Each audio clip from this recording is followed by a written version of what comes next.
Do kraja ove lekcije čitat ćete nova korejska slova. Bez pamćenja. Idemo. Zapamtite tajnu hangula.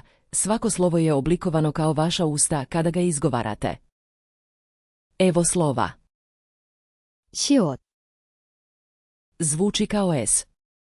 Mjesto je desni, šištanje. Sada dodajte samo glasnik i slušajte.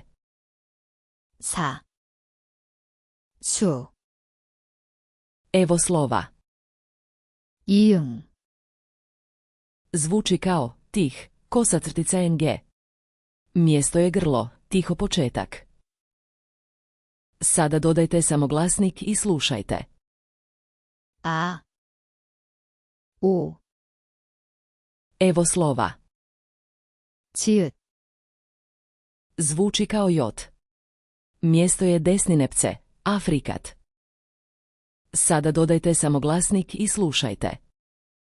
자, 조, Spojite su glasnik i samoglasnik i dobit ćete slag. Kao građevni blokovi.